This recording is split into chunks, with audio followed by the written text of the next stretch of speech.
I need to tell you something, and I need you to sit down for this. Not because it's shocking, because at this point, nothing this man does is shocking. I need you to sit down because I want you present when I tell you that the President of the United States wore a golf hat to receive the bodies of 6 dead American soldiers, and then wore that same hat to go golf the very next morning. Not a different hat, the same hat. The man didn't even rotate his head where these soldiers gave their lives, and Trump couldn't even give them a different hat. Welcome to the show. I'm Davy Jones Carpenter, and today we're talking about the most expensive golf hat in American history. Let me give you the full picture, because the details here are important. On March 1st, an Iranian drone struck a U.S. military base in Kuwait. 6 American soldiers were killed. 6. Captain Cody Core, Sergeant First Class Noah Teachins, Sergeant First Class Nicole Amore, Sergeant Lan Cody, Major Jeffrey O'Brien, Chief Warrant Officer Robert Marzin. Real people, real families, real lives cut short in a war that Trump ordered. On March the 7th, the day of the dignified transfer at Dover Air Force Base, Trump flew in from Florida, stood on tarmac, saluted the flag, draped the coffins, and he did all of it wearing a $55 baseball cap with gold embroidery that says USA on the front and 4547 on the side. His own merchandise. He wore his own Merc to a military funeral. Every other president who has ever attended a dignified transfer, Obama, Biden, wore a suit and a tie, no hat, because that's what an adult human being with a baseline understanding of respect would do. But Trump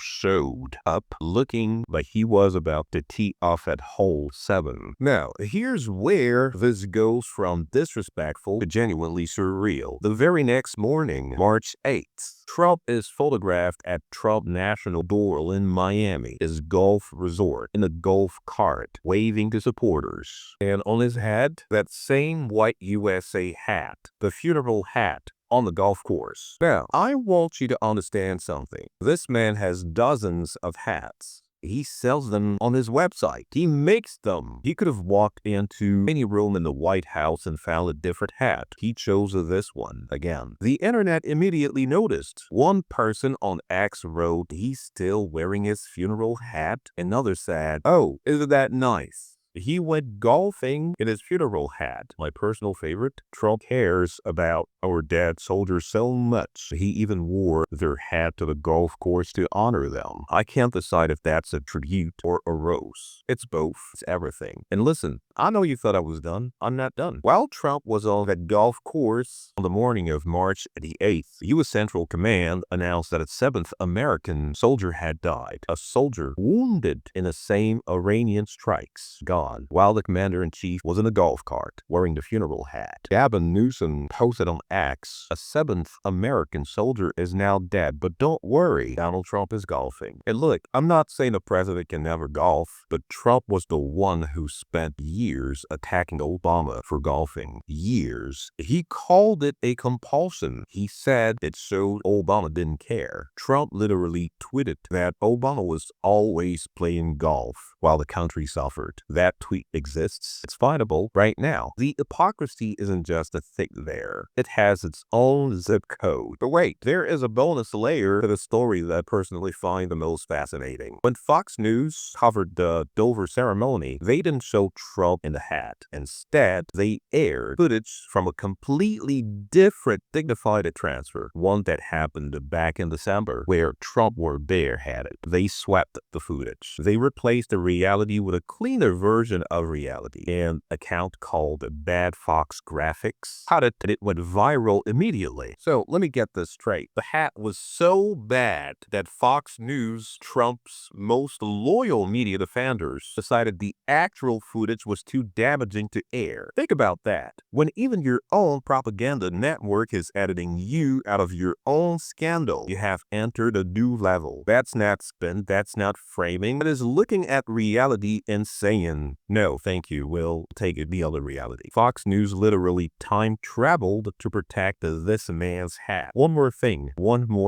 Trump's White House listed his golf outing as executive time. We're at war with Iran. A seventh soldier just died, and the official White House schedule says executive time. And this is the cherry on top. He was golfing at his own resort, which means the Secret Service had to pay to stay there. Your tax dollars funding his golf vacation at his own hotel while soldiers die. When he wears their funeral hat, one commander said it perfectly. Don't forget he's also billing the Secret Service for staying there. Generational rifter. I would laugh, but 6 families are burying their children this week. Here's what I want to leave you with. The hat is not the story. The golf is not the story. The story is this. 6 American soldiers came home in flag-draped coffins from a war their commander-in-chief ordered, and the response from the man who sent them was a golf round, a merchandise hat, and a White House schedule that called it executive time. Captain Cody Core, Sergeant First Class Noah Keechens,